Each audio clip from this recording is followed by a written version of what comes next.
Esiet sveicināti! Šodien šeit biznesa ilgtspējas padomes dalībnieki, viesi, eksperti un arī visi tie, kas esat pievienojušies mums šobrīd tiešraidē. Ir Eiropas ilgtspējas attīstības nedēļa, un šīs nedēļas ietvaros ļoti daudzi valstu uzņēmēji, uzņēmumi dalās savā ilgtspējas pieredzē, praksē, runā par izaicinājumiem, un arī mēs šodien biznesa ilgtspējas padomes darbsesiju esam, tā var teikt, atvēruši savas durvis ikvienam, un daļu no biznesa ilgtspējas darbsesijas šodien ļausim šos te stāstus dzirdēt arī jums. Eiropas Savienības direktīva par uzņēmumu pienācīgu rūpību par pienācīgu rūpību ilgtspējas jomā uzņēmumiem, un it īpaši lielajiem uzņēmumiem, tādi, kas ir arī šeit, biznesa ilgtspējas padomē, uzliks jauna veida atbildību attiecībā par vidi un attiecībā par cilvēktiesībām, par vidas un cilvēktiesību aizsardzību. Un tas mūsu šodienas tuvākās stundas uzdevums būtu gan mazliet izzināt, ko tas praksē nozīmēs, bet pats galvenais un vērtīgākais visticamāk būtu dzirdēt tieši diskusiju par to, kāda tad ir situācija Latvijā un cik gatavi Latvijas uzņēmumi ir jaunajām ilgtspējas prasībām.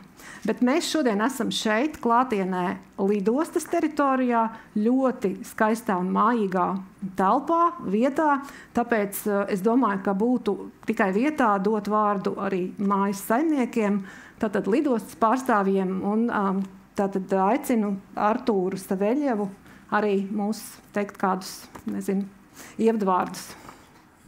Paldies! Labdien, cienījamie kolēģi, biznesa ilgtspējas padomes dalībnieki, viesi, klātesošie gan šeit, gan arī tiešsaitē. Prieks, ka esam visi ieradušies ļoti punktuāli uz šīs biznesa padomes, ilgtspējas padomes iekāpšanu lidostā Rīga. Un šodien esam sapulcējušies, lai runātu ne tikai par ilgtspējīgu un atbildīgu uzņēmēju darbību, kas ir saistīta ar vidas jautājumiem, bet ļoti svarīgi ir sekmēt to, lai pret katru cilvēku, kas ir iesaistīti mūsu vērtības ķēdē, izturētos taisnīgi un ar cieņu. Šī diskusija ir ārkārtīgi aktuāla, jo tā ir par cilvēkiem, kas īstenībā padara mūsu uzņēmēju darbību iespējamu. Par viņu veselību, drošību, par iztiku un tiesībām. Vai tas būtu pašu darba spēks, piegādātāja darba spēks, sabiedrība kopumā, vietējā kopiena, klienti. Cilvēktiesībām ir jābūt ilgtspējas centrā.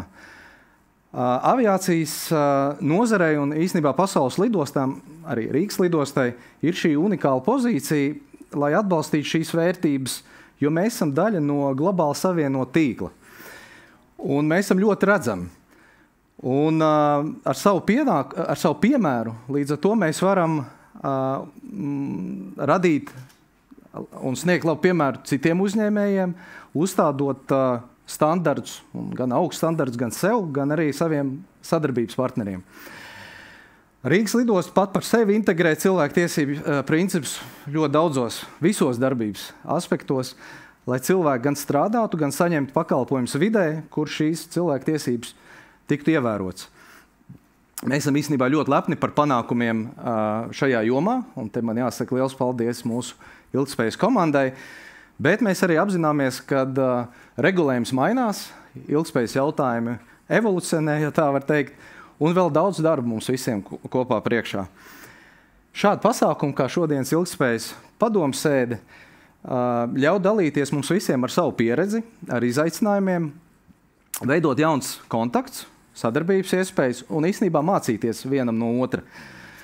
Un es ļoti ceru, ka arī tie uzņēmēji, kas varbūt neatrod šeit klātienē, bet vēro tiešsaitē, iegūs kādu labu atziņu savam biznesam, savai uzņēmēju darbībai, un rosinās arī ikvienam savam darbiniekam, varbūt kādam mājās, kādam draugam aizdomāties par ilgtspējas jautājumiem. Es vēlos pateikties ilgtspējas padomei par šīs tēmas aktualizēšanu, kas mums ir ārkārtīgi svarīga. Ceru, ka šī diena būs produktīva, interesanta, diskusijām bagāta, un tas ļaus mums visiem ilgspējas jautājumus pacelt vēl augstākā līmenī un novēlu visiem panākumu šodien. Paldies!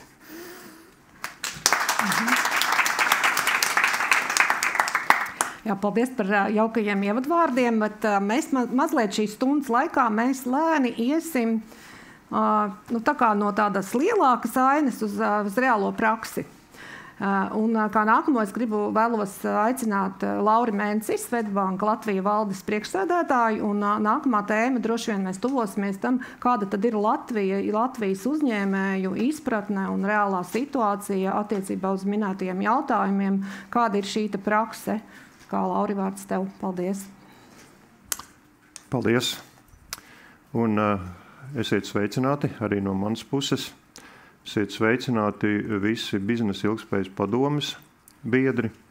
Esiet sveicināti mūsu regulārie sadarbības partneri un arī visi citi interesanti, kas ir šodien pievienojušies un pieslēgušies mūsu atvērtai darba sesijai biznesa ilgspējas padomē.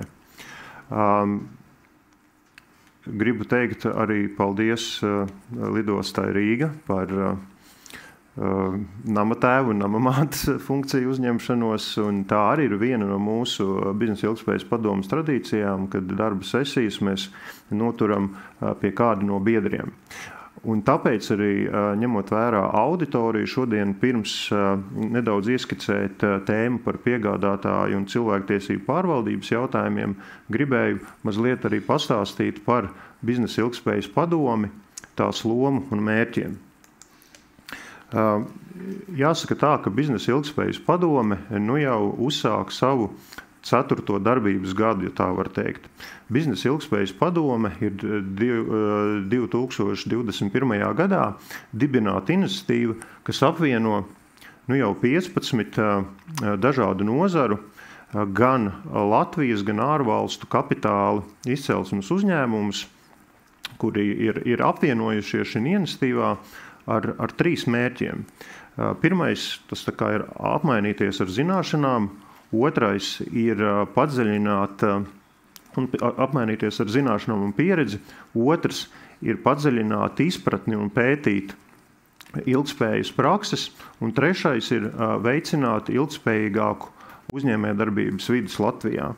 Un ņemot vērā ilgspējas tēmas kā mērogu un kompleksitāti, jeb sarežģītību, mēs šai tēmai pieejam tādā līdzsvarojumā, kur mēģinam gan atrast to konkurentspējas aspektu, globālo konkurentspējas aspektu, ekonomisko potenciālu, bet vienlaikus arī sabiedrības ieguvumu un, protams, arī dabas saudzēšanu.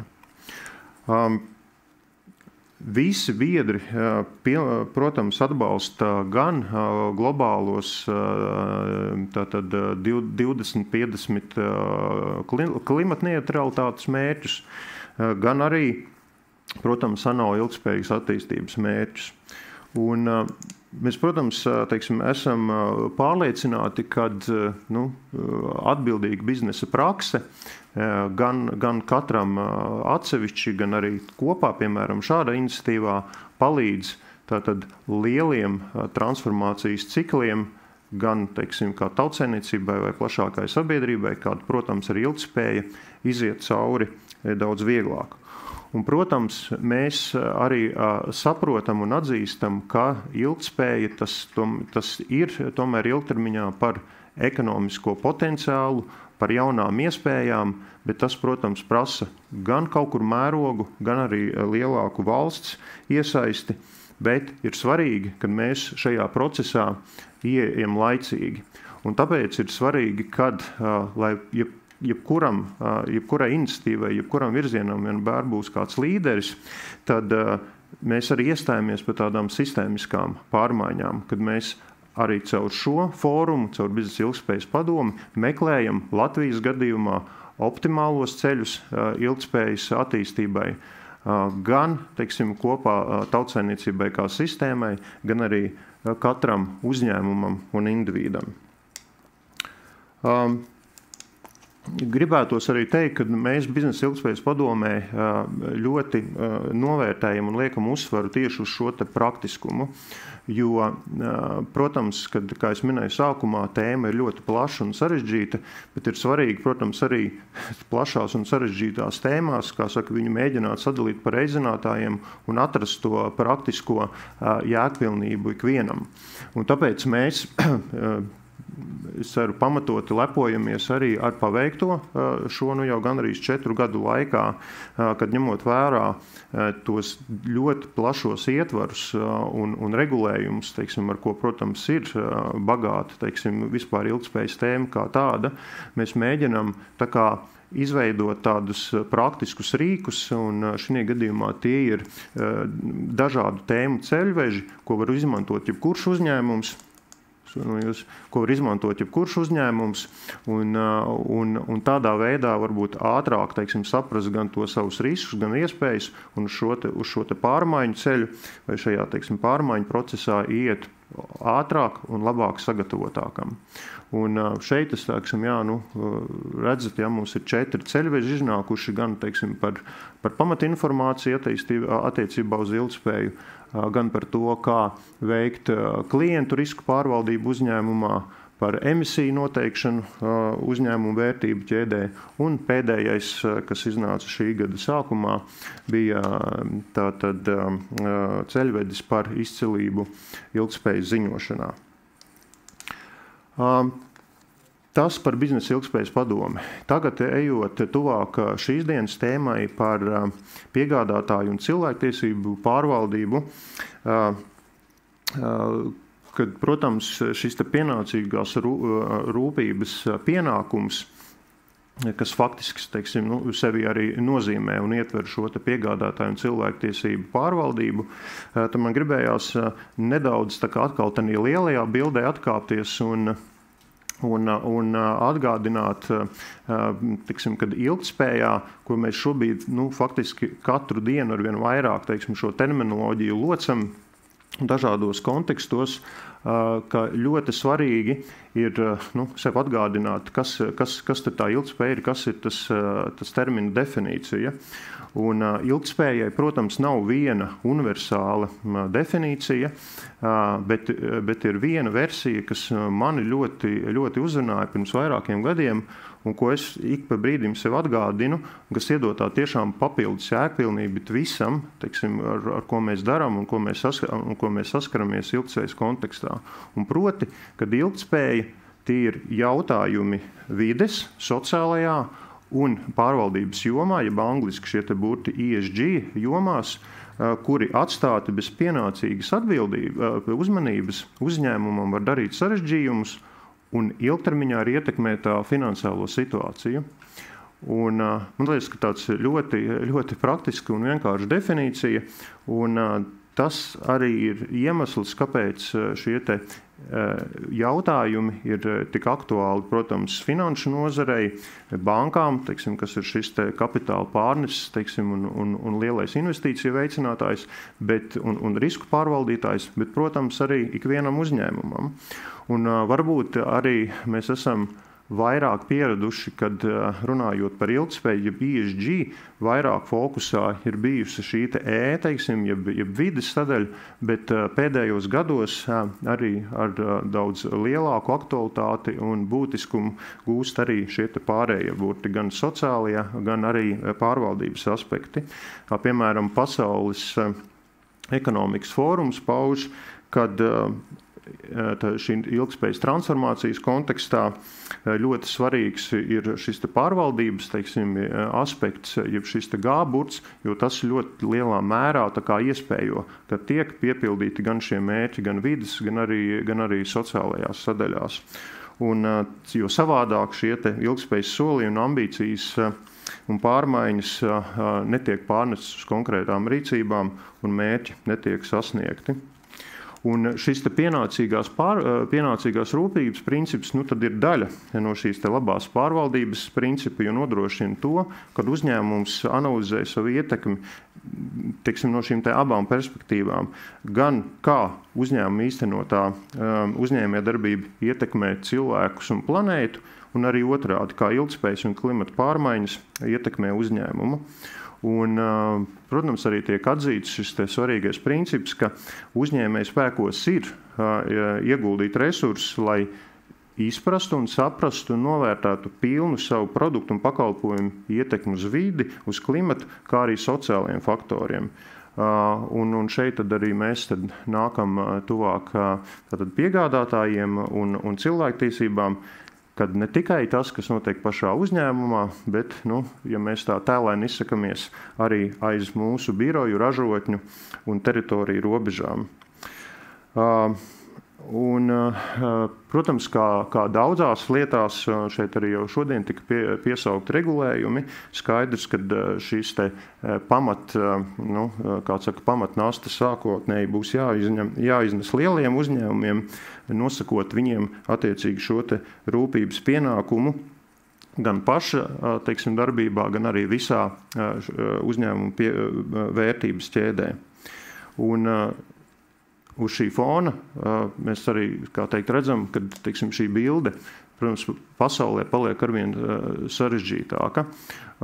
Ilustrācijai šeit ir, manuprāt, tādi ļoti spilgti fakti par to, kā ir mainījusies tātad pasaules tirniecības bilanci, var teikt, starp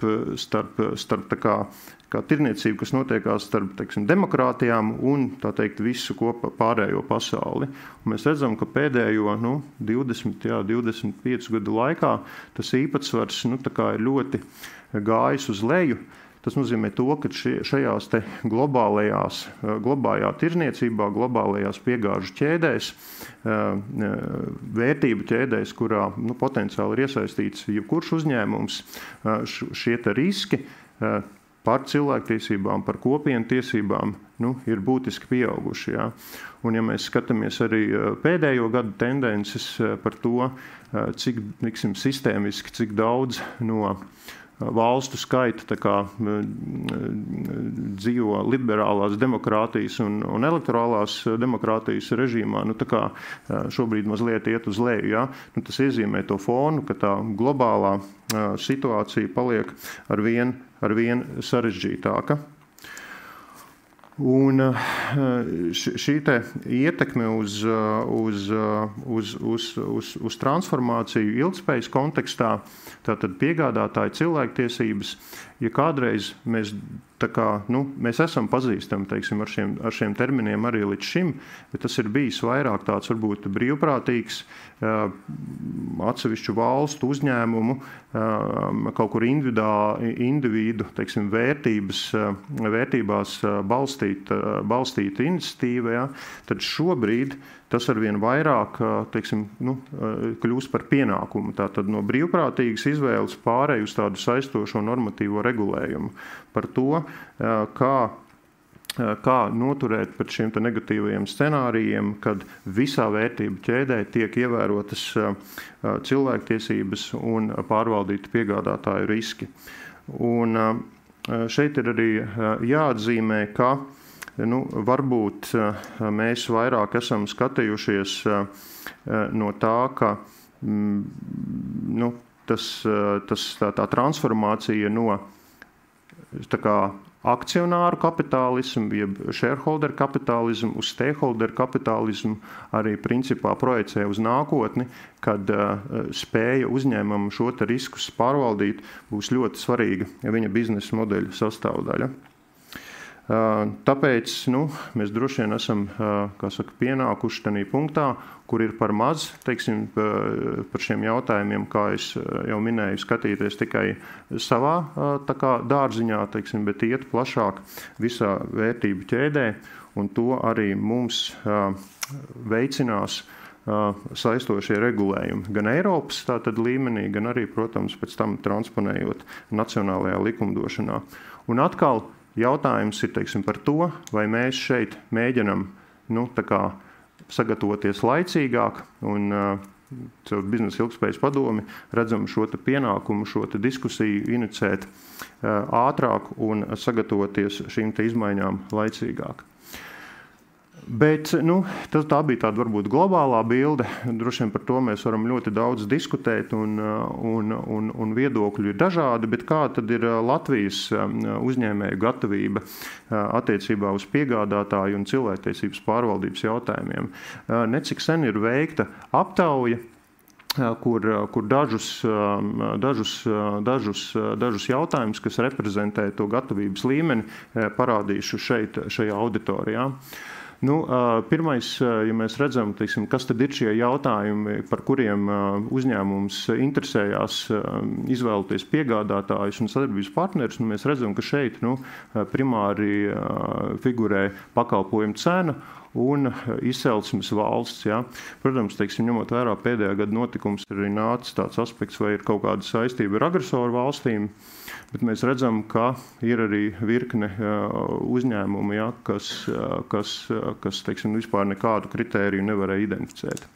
Bet kas varbūt parāda to objektīvo realitāti, un šobrīd mēs, kā teikt, nesūkstamies, bet vairāk, konstatējam, kas ir tas starta punkts. Mēs redzam to, ka tomēr relatīvi diezgan maz uzņēmumu tātad izmanto, piemēram, ētikas kodeksu, piegādātāja riska izvērtēšanas metodiku vai tieši uz piegādātājiem vērst ētikas kodeksa instrumentus. Un ka pārsvarā, ir tās bāzes, varbūt dokumenti, kā piemēram darba drošība un personu datu aizsardzības politikas. Jā, un varbūt, ja mēs, tad ejam jau tā kā mūsu diskusijas virzienā, mēs redzam, ka apmēram 40% no uzņēmumiem vēl savā darbībā vai savā biznesa kontekstā tādu cilvēktiesību problemātiku kā tādu šobrīd nesaskata. Un tāpēc, kā es jau minēju, ja, šis ir tikai izejas punkts. Ja, kā minēju, mēs saskatām gan lielo uzņēmumu pienākumu, gan arī šādu fórumu un iniciatīvu kā biznesa ilgtspējas padomes pienākumu šo diskusiju veicināt un atrast tiešām šos ļoti praktiskos un vajadzīgos piemērus un iemeslus, kāpēc šos jautājumus paņemt savā dienas kārtībā agrāk nekā vēlāk. Tā kā skatos, ka mans laiks ir beidzies, un droši vien tad došu vārdu atpakaļ Intai. Paldies!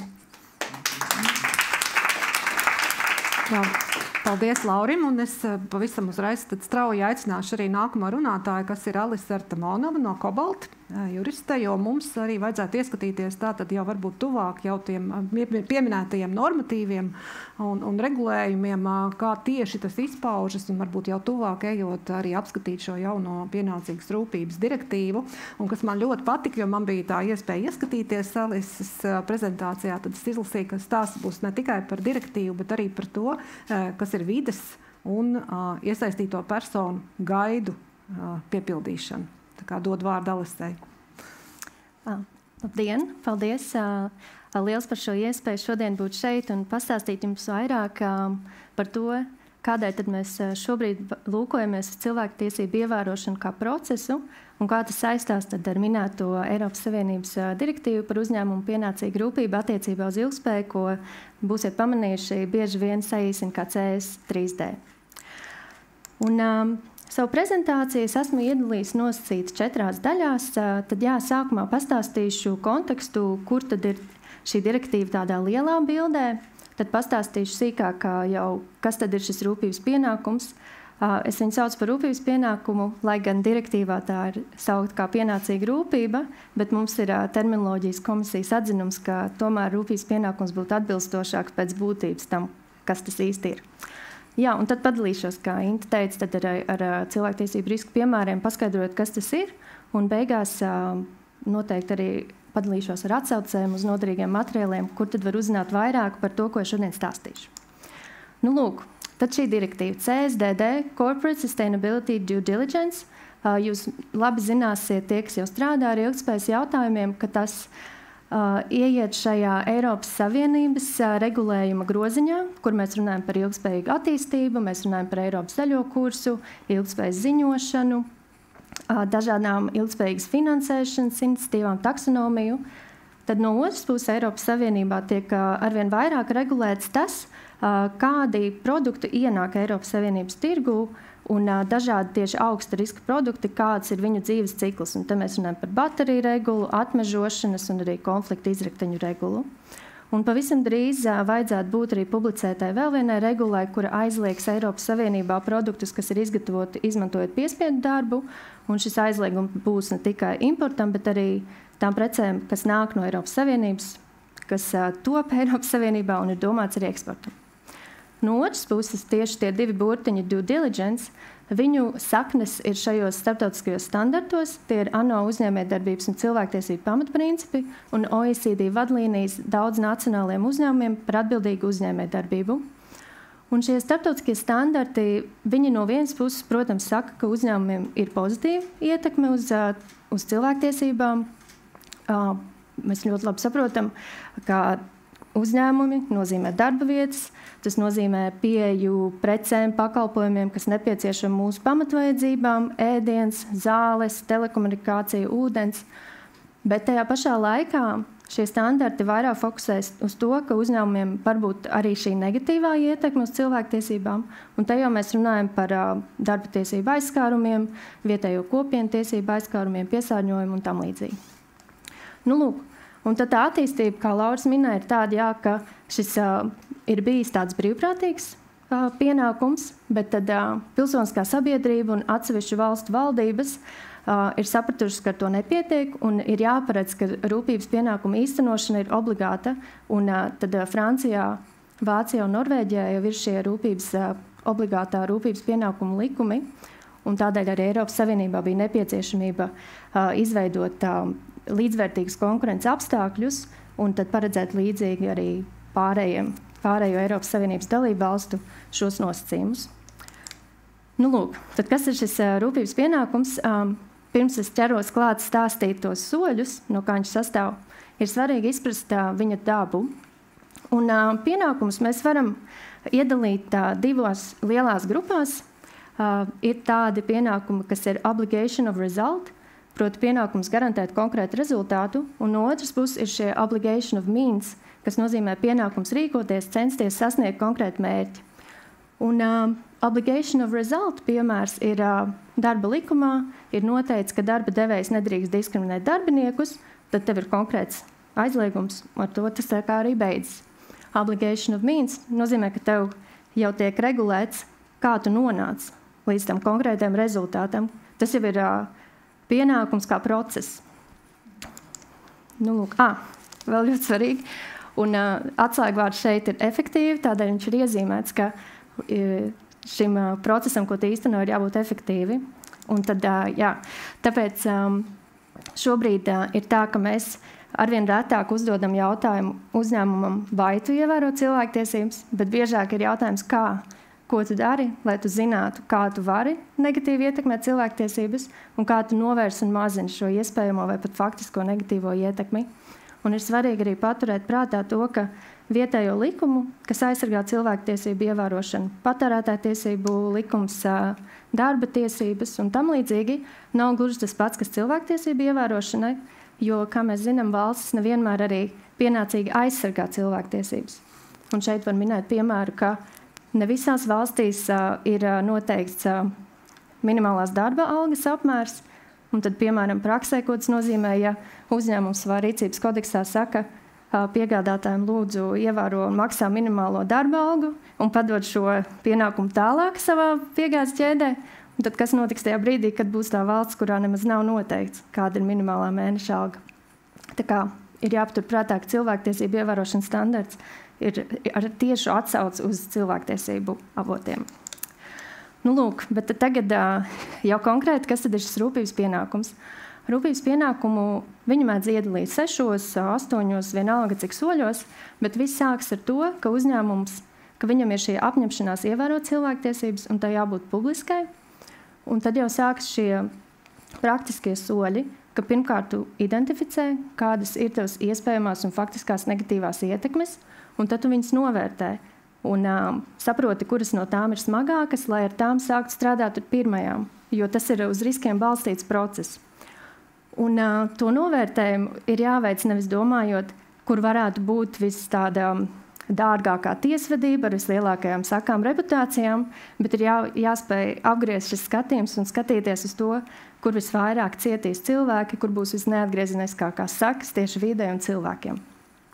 Tad nākamais, tad, kad uzņēmums apzinās, kur viņam ir šie cilvēktiesību riski, tad viņam jāsāk īstenot atbilstoši pasākumu, lai šo negatīvo ietekmi novērstu, mazinātu vai izbeigtu.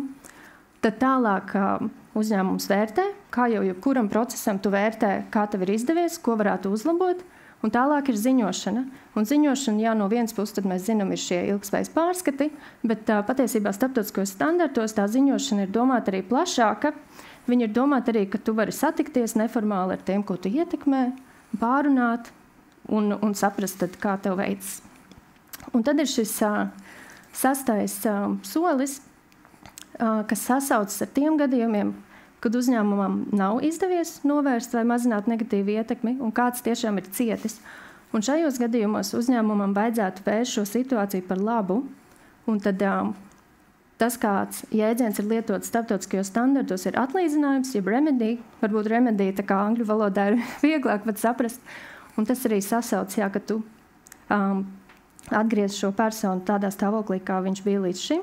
Un tas var izpausties vai nu kā garantijas par neatkārtošanos, piesārņojumu novēršanu, ja tur ir bijis piesārņojums, vai arī jau kaut kādas kompensācijas finansiālas. Bet no otras puses arī šis atlīdzinājuma jēdziens, viņam ir tā otra puse, kas ir ļoti cieši saistīta ar pašu pirmo soli, kur bija identificēšana, ka tu izveido šos bāžu, jeb sūdzību izskatīšanas mehānismus uzņēmumā, lai tu varētu risināt šos gadījumus, kad ir kaut kādas problēmas, un šiem mehānismiem ir jābūt pieejamiem ne tikai taviem pašiem darbiniekiem, bet mēs runājam arī par piegādes ķēžu darbiniekiem, vietējām kopienām, cilvēktiesību aizstāvjiem.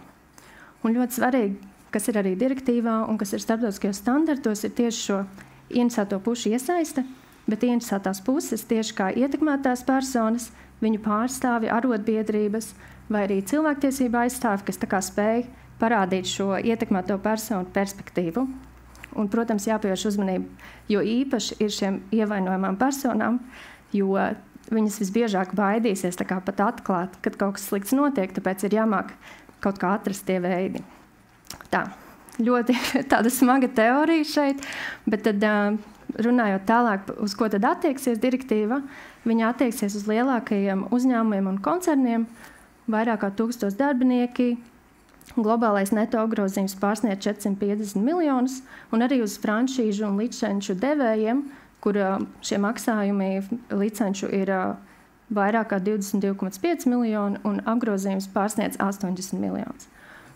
Un tas attieksies gan uz Eiropas Savienības uzņēmumiem, gan arī pārējiem ārpus Eiropas Savienības. Vienīgi tiem, kas ir ārpus Eiropas Savienības, skatīsies apgrozījumu tikai Eiropas Savienības ietveros, un tur nav svarīgs šis darbinieku skaits. Un direktīvu šogad pieņēma vasarā. Tieslietu ministrija ir atbildīgā par šīs direktīvas ieviešanu. Viņai ir 2 gadu laika, lai šo procesu pabeigtu, un tad prasības kļūs obligātas tad vēl gadu vēlāk pēc, tad Latvijā tas visticamāk būs jauns likums, un tad tā piemērošana būs tāda pakāpeniska, sākot ar tādiem pavisam lieliem uzņēmumiem, līdz tad ir tas pilnais tvērums. Nu, lūk, tad šis process ir par cilvēktiesību risku identificēšanu, un cilvēktiesību riski ir kā iespējama negatīva ietekme uz cilvēkiem, kopienām vai vidi. Un ir svarīgi izprast šo apgriezto skatījumu uz risku, ka tas nav biznesa risks, tas nav jautājums par to, kā plūdi ietekmēs jūsu iespēju saražot vairāk preces, bet tieši tas ir jautājums par to personu gaidu piepildīšanu, kuru tiesības jūs varētu ietekmēt. Un tad, kad uzņēmums domā un cenšas izprast, kādas ir viņa ietekmes, ir svarīgi arī domāt par šiem 3 iesaistes veidiem, kā uzņēmums var būt sasaistīts ar negatīvu ietekmi uz cilvēkiem.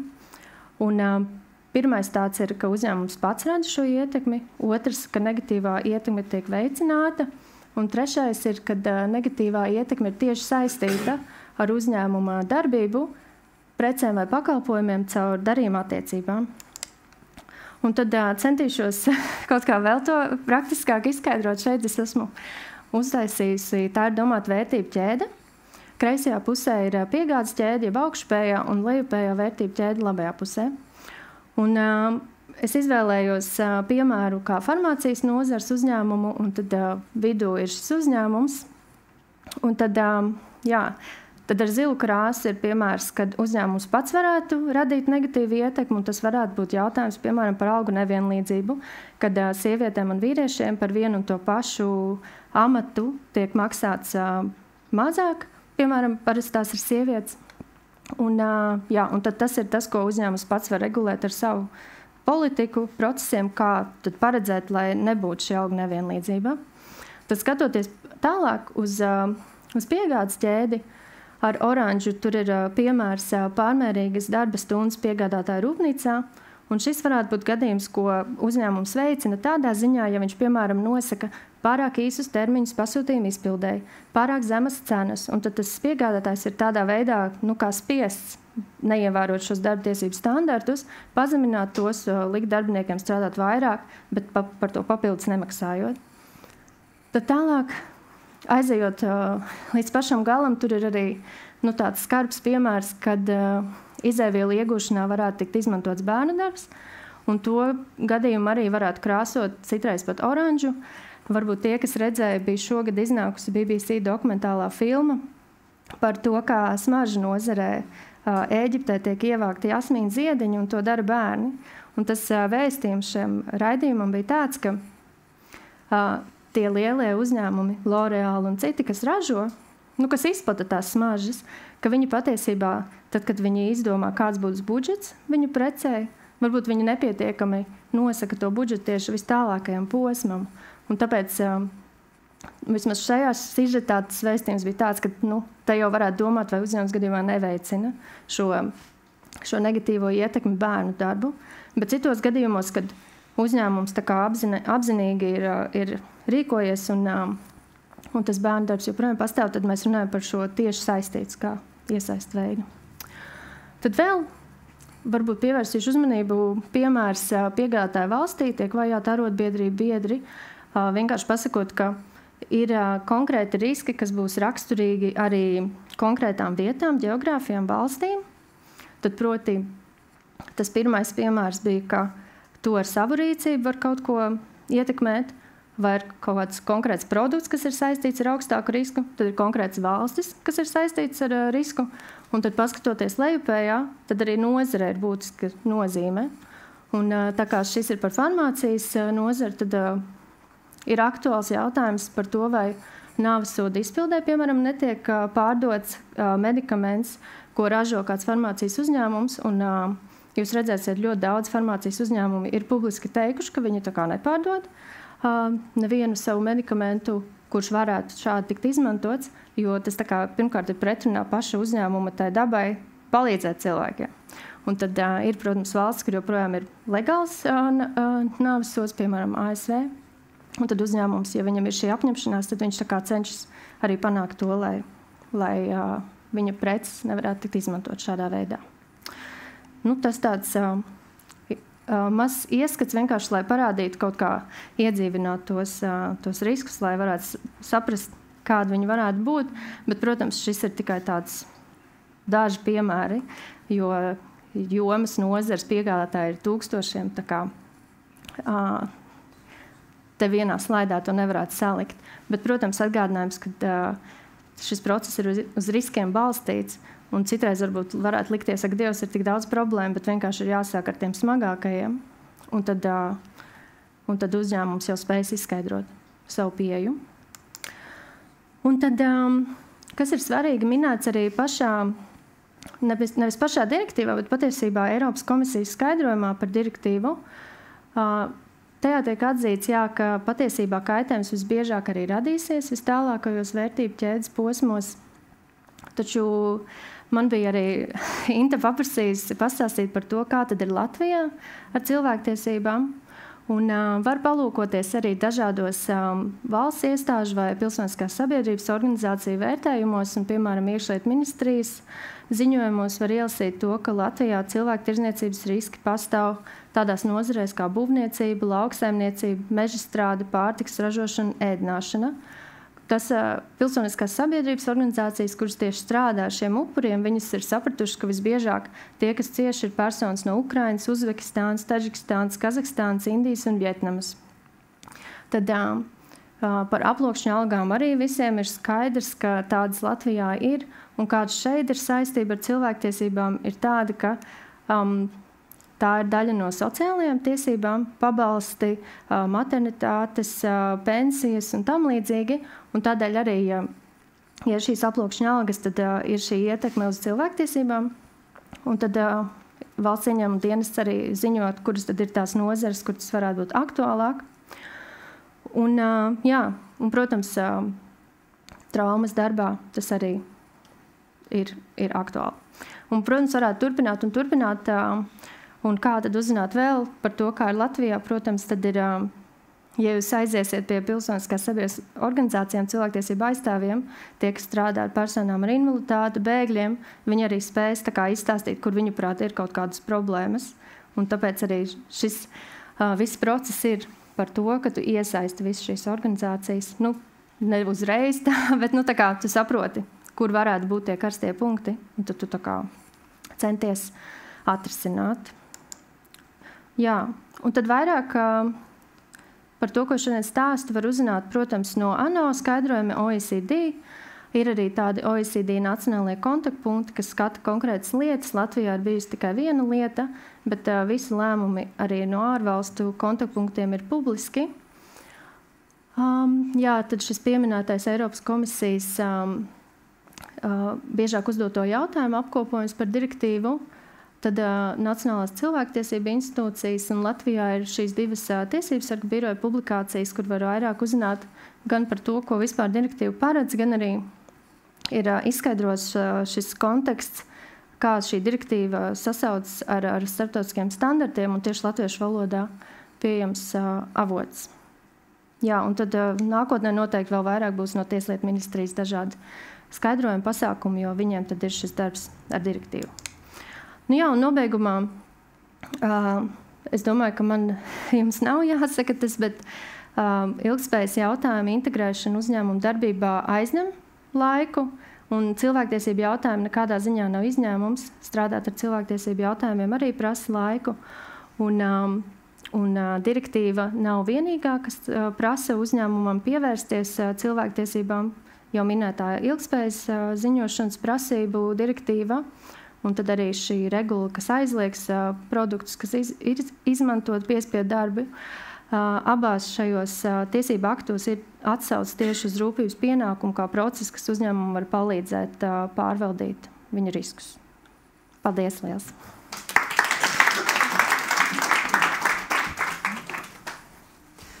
Jā, Alisei, paldies. Un no tiem karstajiem punktiem mēs tagad pāriesim pie tās solītās Latvijas prakses. Un tāpēc es aicināšu tālākos diskusijas dalībniekus. Tātad Lauris Mencis, Svetbank valdes priekšsēdētājs, Arturs Veļevs, Lidostas valdes loceklis, jā, un Dace Helmane, Korporatīvās ilgtspējas un atbildības institūta valdes locekli. Un diskusiju vadīs Māris Vainovskis, kas ir Everšets Sutherland Bitāns vecākais partneris. Tā kā došu vārdu mūsu diskusijas dalībniekiem. Paldies liels, jā, es esmu Māris Vainovskis, un man liels prieks jūs visus šeit redzēt, un paldies padomei par šī formāta uzturēšanu, ja, jo es sadzirdēju, ka jūs esat praktiķi, ja, un es arī esmu praktiķis. Man gan šajā tēmā ir atvedusi sirds, ja, jau 3 gadus ar vien dziļāk, bet arī klienti, ja, un tas nav nesavietojams, jo tur, kur ir klienti, tur arī advokāta sirds ir. Jā, tā tas ir. Lūk, bet, ko es tik tiešām, Laura, Dace, Artūra, ja mēs ejam tagad uz praktisko pusi, ja, Lauris ir baņķieris, vai ne, un man klienti saka, un ļoti pareizi nodefinē, vai ne, ilgtspēja, vides aspekti, vai ne, sociālie, laba pārvaldība, bet tas līdz šim tādā normatīvajā regulējumā, pat arī bankām asociējās ar tā kā nefinanšu ziņošanu, ja, tā kā finanses un nefinanses. Bet man arvien vairāk uzņēmēji un klienti prasa, jā, mēs asociējamies ar tām vērtībām. Tas viss ir labi, tas viss ir pareizi, mēs to saprotam. Bet ekonomiskais izdevīgums, ja? Vai Lauri, ja? kā baņķieris, ja? Ekonomiskais izdevīgums un ilgtspēja. Ekonomiskais izdevīgums, teiksim, pieeja kredītiem, kaut kādi finanšu instrumenti. Kāds ir skats uz šo? Vai tie ir divi dažādas pasaules, vai viņas sāk savienoties? Nu, ļoti plašs jautājums. Jā, un, es jau sākumā iezīmēju, ka ilgtspēja, teiksim, ka mēs ticam, ka ilgtspēja tas ir ceļš uz ilgtermiņa ekonomisko potenciālu. Tātad, teiksim, tur ir tas bizness. Jā. Skaidrs, lai pie tā nonāktu, teiksim, ir jāiziet kaut kādam pārmaiņu procesam, ir, protams, kaut kāda atkarība no ārējās vides. Bet dienas beigās mēs to skatāmies caur biznesa, teiksim, skatu punktu. Ja? Un tie spēles noteikumi, mēs varam teikt, kur tiek alicēts kapitāls, viņš arvien izteiktāk tiek balstīts uz tātad šiem te ESG principiem. Ja? Finansēšanā, kapitāla tirgos. Un no fāzes, ka tas bija vairāk tāda, līderības un varbūt kaut kāds iniciatīvas jautājums, tagad mēs redzam, ka tas vien vairāk iesakņojās tādā normatīvā regulējumā. Jā. Tāpēc, ja tu esi kaut kur pirmais, tad tas kā teikt, sāc ātrāk, esi līderis, tā ir biznesa iespēja, jā. Būt, teiksim, atbilstīgam, tā ir biznesa iespēja, un novērst riskus. Jā, teiksim, nepalikt kaut kur ārpus, tā teikt, procesa vai finansējuma pieejamības, tas arī biznesa iespēja. Jā. Tāpēc, droši vien varam parunāt par kādiem konkrētiem. Jā, tieši tā. Tagad es modelēju situāciju. Pie manis ir atnācis uzņēmējs, un viņš saka, jā, tas normatīvais regulējums, Alis arī smuki visu apstāstīja, un viņš ir gatavs, un viņš ir ieviests. Un viņš saka, Māri, bet es gribētu aiziet uz kādu banku, vai es dabūšu kādu burkāniņu par to, vai man būs pieeja kādam, saka, visu reklamē ilgspējīgās finanses un tā tālāk. Vai tas ir tikai banku ziņošanas pienākums saviem regulatoriem, kā jūs vērtējat savu portfeli, vai kāda ir banku atbilde ar konkrētiem varbūt produktiem, ja mēs es varu dabūt lētāku kredītu, ja es esmu izpildījis savus mājas darbus, vai varbūt man nākotnē kredīts būs dārgāks, ja es viņus nepildīšu. Jā. Kāds ir redzējums par šo? Gan pieejamība, gan arī cena. Jā, kad, protams, kaut kādā brīdī tas ir svarīgs kritērijs, lai šis finansējums ir pieejams, jā, un kapitāla piesaiste ne tikai tādā izpratnē, kā tikai iet uz banku, bet arī kapitāla tirgos. Jā. Un mums šobrīd, piemēram, ir teiksim, vairāk produktu. Viens piemērs, tas saucamais Sustainability Linked Loan vai aizdevums, kas ir piesaistīts ilgspējas iniciatīvām, kur uzņēmums nodefinējot kaut kādus mērķus tieši ilgspējas jomā. Un tas varētu būt ne tikai saistīti, teiksim, ar vidi, bet arī ar sociālajiem pārvaldības aspektiem.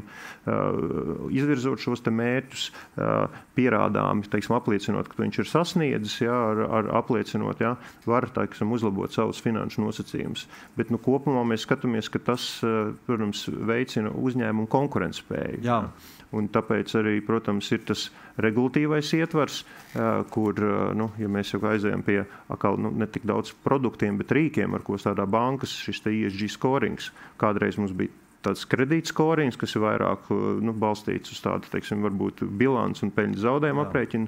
Tagad, teiksim, ir ienācis tāds ļoti liels instruments, kas ir ESG skorings, jā, kurš izsver līdz pat 77 tiem būtiskajiem jautājumiem, jā, raksturīgi katrai nozarei, teiksim, pēc startautiskās metodoloģijas. Tad mājasdarbs jāpildīt. Jā? Jā, tieši tā.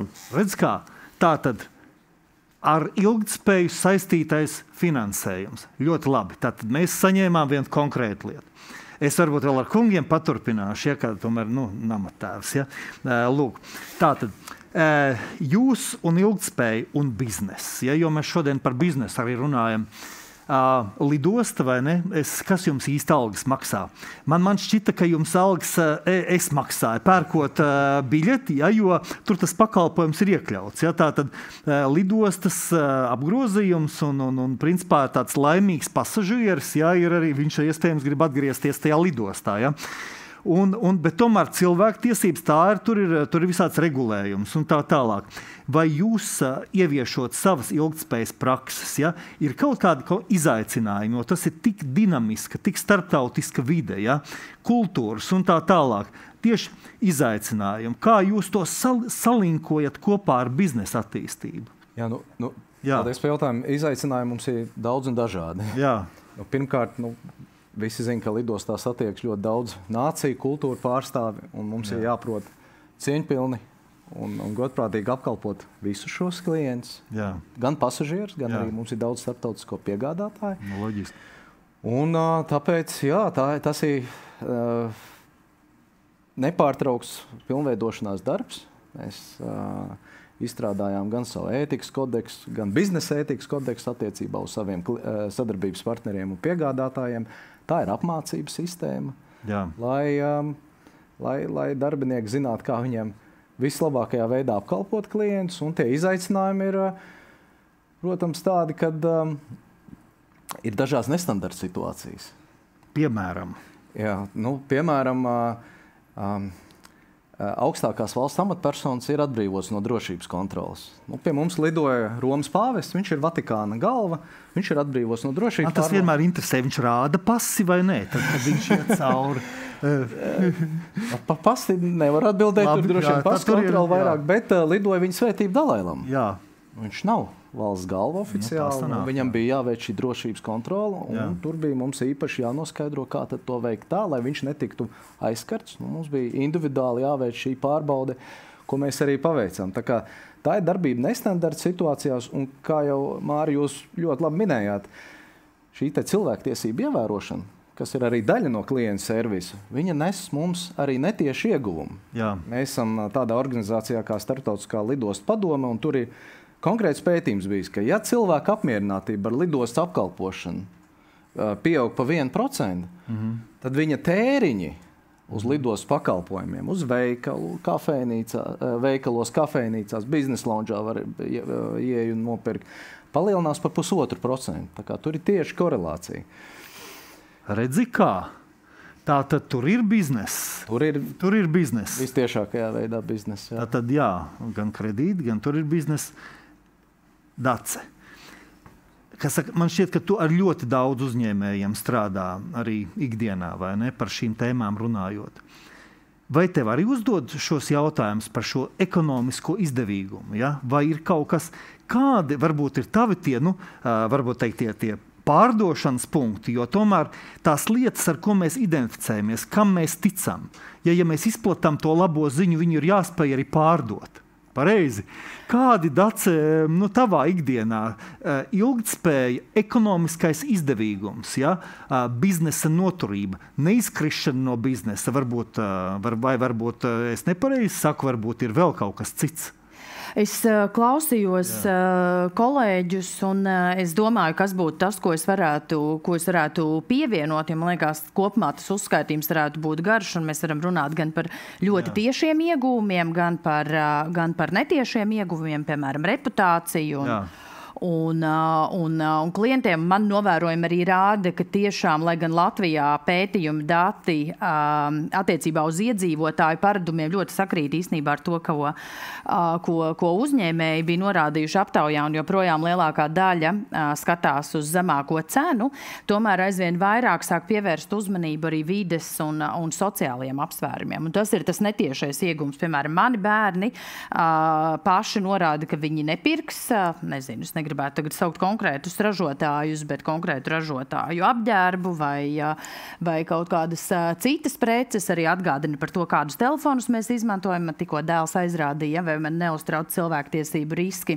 Piemēram, šeit vērtības ķēdē, līdz ar to jaunā paudze, man ir cerība, ka vismaz daļa pievērsīs tam lielāku uzmanību. Bet pavisam konkrēti es varbūt gribētu runāt tieši par darbiniekiem, jo mēs pēdējos gados droši vien dažādās auditorijās runājam par darbspēka trūkumu, un tas atkal ir novērojums, bet es domāju, ka daudz noteikti var apliecināt, ka tā tendence ir atkal droši vien vairāk jaunās paaudzes darbinieki, bet noteikti ne tikai pievērš uzmanību tam, kāds ir darba devējs.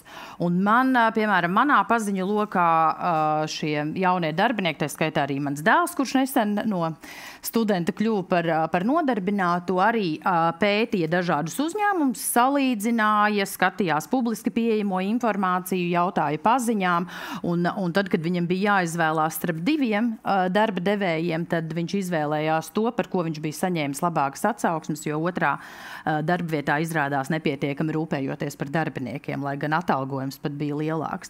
Un man liekas, ka tie ir tie netiešie iegūmi pavisam konkrētie, bet runājot par darbiniekiem vērtības ķēdē, interesanta saruna man bija pirms kādu laiku ar kādu uzņēmumu, kas tieši runājot par to, kāda ir ietekme vērtības ķēdē, saprata, ka viņiem ir ļoti daudz piegādātāju pakalpojumu sniedzēju, droši vien arī lidostā un bankā, es domāju, daudz, kur ir līdzīgi, kas sniedz pakalpojumu tieši uzņēmumu telpās. Piemēram, uzkopšana, apsardze, droši vien daudz citu lidostas gadījumā noteikti vēl vairāk. Un šis konkrētais uzņēmums bija secinājis, ka šiem darbinieki vispār nesaprot, ka viņi nestrādā pie viņiem, ka viņus nodarbina kaut kāds uzņēmums X. Ka šiem cilvēkiem ir sajūta, ka viņi strādā te, kā es strādāju lidostā. Un viņš visiem to stāsta. Un tajā brīdī, kad viņa tiesības tiek pārkāptas, tad pieaug būtiski reputācijas riski konkrētajiem uzņēmumam, par ko viņi nebija pirms tam aizdomājušies, jo tad tas negatīvais vēstījums izskan par konkrēto organizāciju. Skaidrs. Tad, principā, pieeja darbiniekiem, tā konkurētspēja, cilvēku kapitāla jautājumi, reputācijas jautājumi. Tie ir tie, kas tavā ieskatā ir ļoti būtiski, ja uzņēmējiem arī demonstrēt vai ne saviem potenciālajiem un esošajiem darbiniekiem. To es arī savā birojā, mūsu birojā, advokātu birojā novērojis jau. Mēs ar kaut kā labprātīgi 3. gadu jau taisam tos pārskats, un tad cilvēkiem acis deg un spīd un vispārējais. Tā ir forša lieta. Tik tiešām. Jā. Bet kopumā man liekas tas, kas rada satraukumu, ka mēs arī šodien par cilvēktiesībām runājam kā par kaut ko, kas tagad līdz ar direktīvu kļūst aktuāls, bet patiesībā tas ir droši vien pamats visam, ko organizācijas ir darījušas un dara. Un tiešām līdzīgi arī kā Swedbanka aptauja, mana pieredze rāda, ka izpratne par cilvēktiesību tēmu ir ļoti zema, jo liekas, ka tas ir kaut kur Āzijā. Tas nav šeit, mums šeit viss ir kārtībā, mēs dzīvojam kopumā zema riska valstī. Šķiet, ka nav problēmas, vai ne?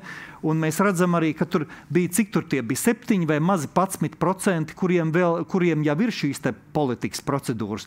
Es gan, protams, tā diezgan arī pragmatiski skatos. Es redzu, ka darba likums mums jau ir pieņemts kādus pārdesmit gadus ar visiem tiem. Tātad darba drošības lietas mums ir vairākā pusē. Ja?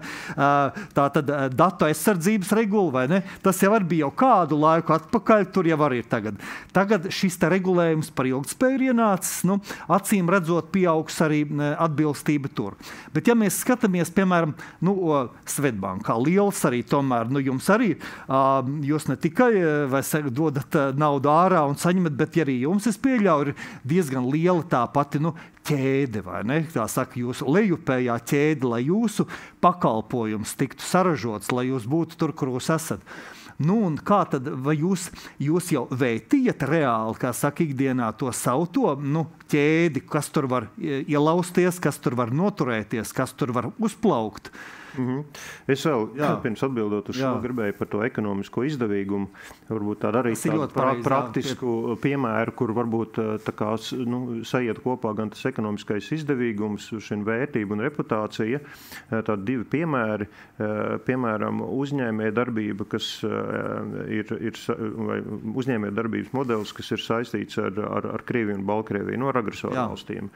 Un pat mēs šobrīd redzam, ka pat pārpus, teiksim, kas nav sankciju tvērums, tas ir pats par sevi, bet, teiksim, ir pietiekoši, kā teikt, arī citas jomas, kas nav sankciju tvērumā, un kur šie te biznesa modeļi pastāv, teiksim, ar šīm te valstīm.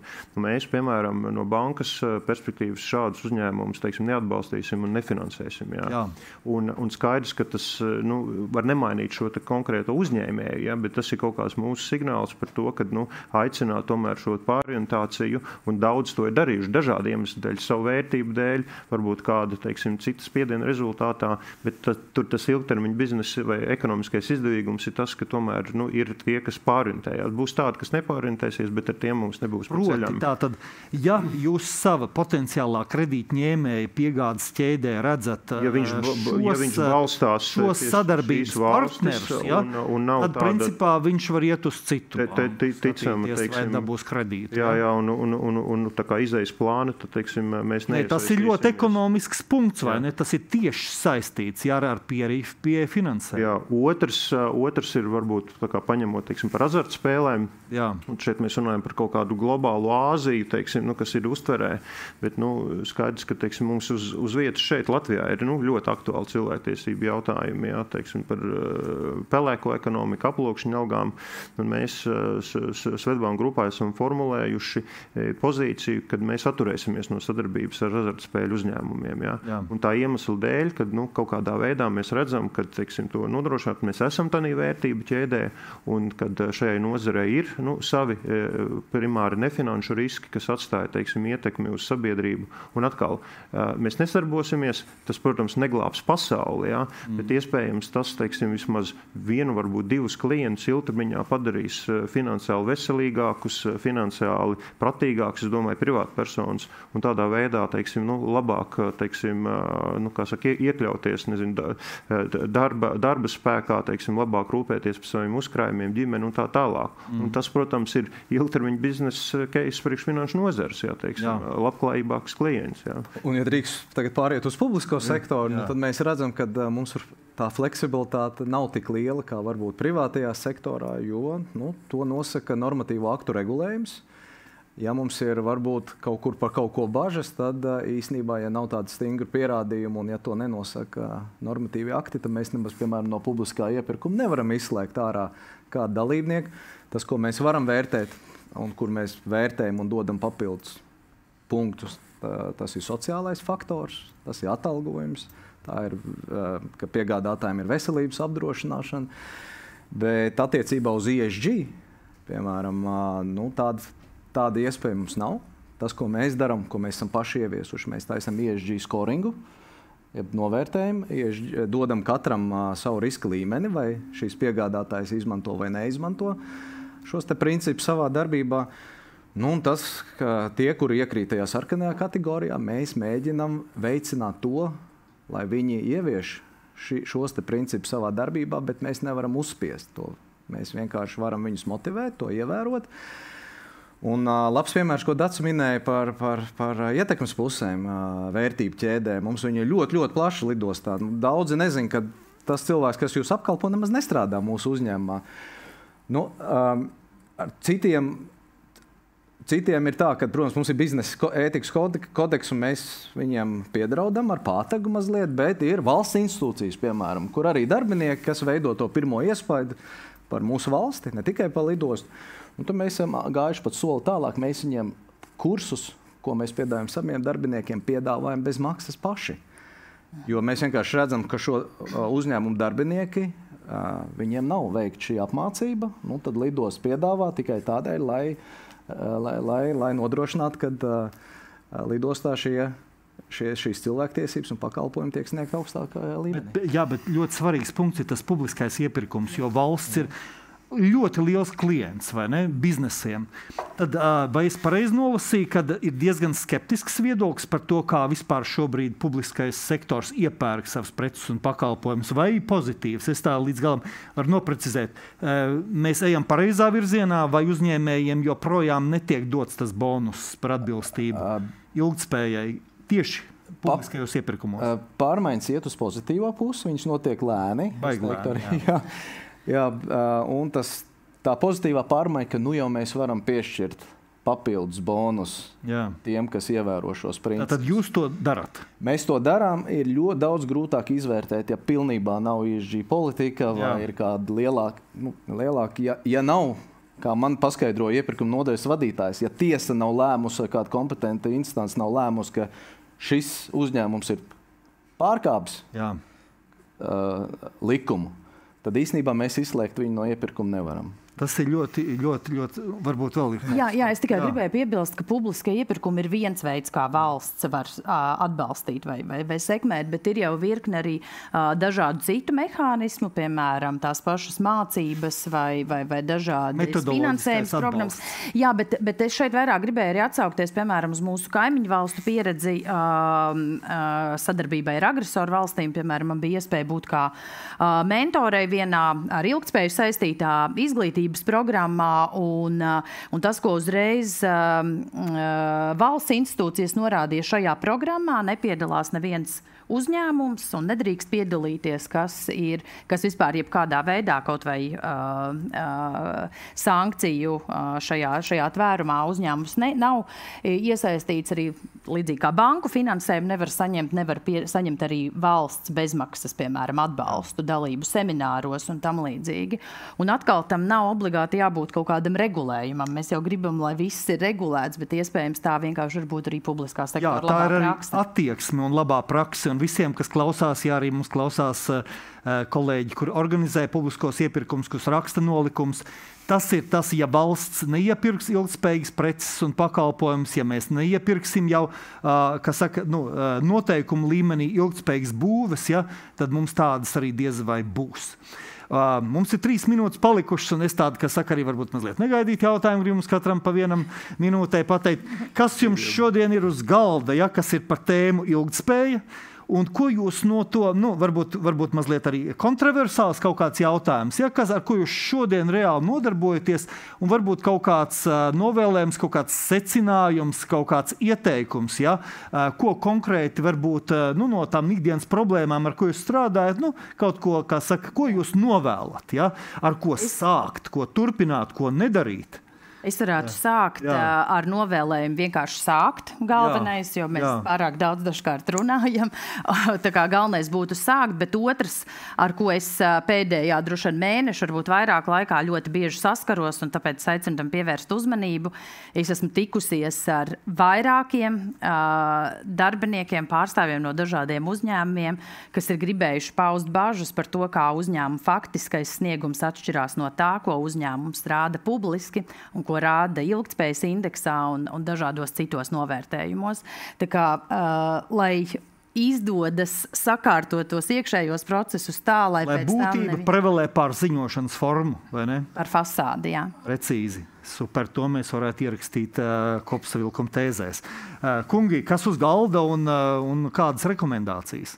Jā, skaidrs, ka pilns galds ar ilgtspējas jautājumiem, tos regulātors par to ļoti rūpējās, bet no vienas puses tā kā liekas, teiksim, kad ļoti daudz laika un pūļu aiziet, teiksim, tā visā norientēties un vispār saprast, kā lai to visu ievieš.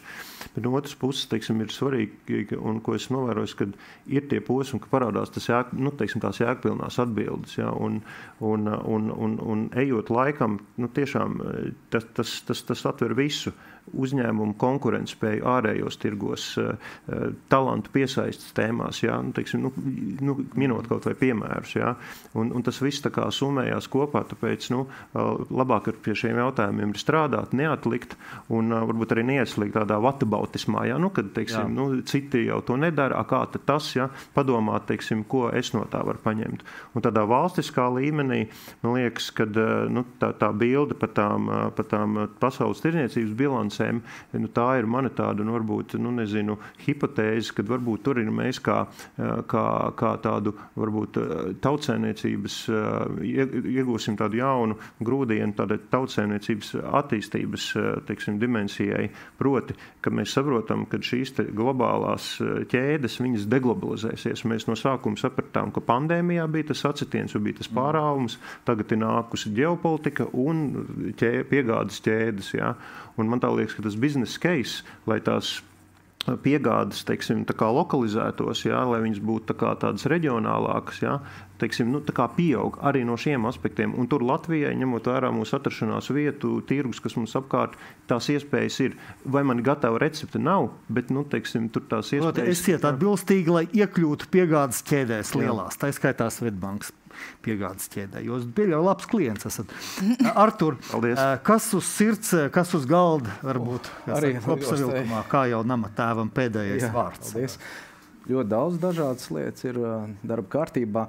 Jāsāk ar to praktisko. Mums ir darba kārtībā līguma sarunas ar starptautiskām institucionālajām bankām, kas ļoti konkrēti ir norādījušas. Ja jūs gribat būvēt jauno terminālu, jūsu infrastruktūrai jāsniedz noteikti ilgspējas certifikāta līmeni. Redzi, ļoti konkrēti. Jā. Tas ir viens, un otrs ir tīri personīgi no manis nebaidīties no šiem jautājumiem. Visi šie saīsinājumi var biedēt. Man liekas, viņi jau ilgspējas nozarei tikpat daudz, cik aviācijā. CSDD man sākumā asociējās ar tehnisko apskati. Jā, tā ir. Jā, daudziem. Jā, tāpēc vēl vienu D-burtu pielikt. Jā, tā ir. Bet nebaidīties iet tajā virzienā, jo tas ir ieguldījums uzņēmumu konkurētspējā ilgtermiņā, un mēs redzam, ka tas viss atmaksājas. Es arī biju skeptisks. Mums arī bija ļoti ambiciozi sākumā plāni pāriet pilnībā, ja mēs mazliet vidēji pieskaramies uz elektrotransportu un sākumā sareiķinājām ārprāts. Briesmīgi tās izmaksas. Un tad pamazām mēs skatāmies, ka tehnoloģijas kļūst pieejamākas. Īsnībā tās izmaksas arī ir mazāks un ieguvums ir lielāks un lielāks. Tā kā nenovilkt šo svītru, skatīties, iet līdzi šiem jautājumiem, un ieguvumu mēs sajūtam un novēlam arī pārējiem. Tātad sajust šo ieguvumu. Pēdējā praktiskā lieta, kaut vai elektroenerģija. Lidosta iepērk 27 gigavatstundas gadā. Te ir 27 miljonu kilovatu. Un beidzot mēs esam sākuši iepirkt zaļo elektroenerģiju, jo starpība starp ne tik zaļu un zaļu ir 1 cents. Bet tas iegūms CO2 izmešu samazinājumā ir milzīgs. Izmērāms vairākos simtos, pat 1000 tonnās ilgtermiņā. Un, jāskatās un jāstāsta, kuri instrumenti ir piemērotākie katram uzņēmumam. Skaisti. Padomā. 15 minūtēs mēs tik intensīvi un tik saturīgi parunājām, un, manuprāt, te bija vairāk pieredzes stāsti, kaut kādi. Un es ceru, ka mēs arī iedvesmojām klātesošos, te jau visi jau ir uz vienu viļņu, bet es ceru, ka mēs tieši arī vēl, attālināt iedvesmojām kādu uzņēmēju, kādu cilvēku, kādu potenciālo uzņēmēju, kad ir jēga ne tikai kas saka, labās lietas darīt, kas ir, protams, jēga jebkurā gadījumā, bet tas ir arī ekonomiski izdevīgi, tas ir no biznesa viedokļa izdevīgi. Paldies jums visiem par dalību diskusijā, un tad uz priekšu. Paldies. Un es savukārt paldies teikšu visiem mūsu tiešraides skatītājiem, un es lielu paldies gribu teikt Biznesa ilgtspējas padomē, kas atļāva tā teikt šo eksperimentu, un mēs ielaidām plašāku publiku mūsu tādās regulārajās darba sesijās. Darba sesija turpināsies arī, bet bez tās tiešraides daļas. Bet man ļoti gribējās to visu rezumējumu. Es domāju, ka iespējams šeit nebūs uztaisīt, jo man liekas, šodienas stāsts ir tāds krāsas triepiens lielā glezna paletē, bet, lai uztaisītu to kopējo gleznu, tur vajadzētu vēl ļoti, ļoti daudz darba, daudz zināšanu un daudz rūpības mūsu pašu sniegumā. Bet man ļoti gribējās nobeigumā izlasīt jums atgādinājumam vienkārši ievadu no ļoti sena dokumenta no ANO cilvēku tiesību deklarācijas, kas saka, ka visiem cilvēku sabiedrības locekļiem piemītošās pašcieņas un viņu vienlīdzīgo un neatņemamo tiesību atzīšana ir brīvības, taisnīguma un miera pamats pasaulē. Paldies! Zelta vārds.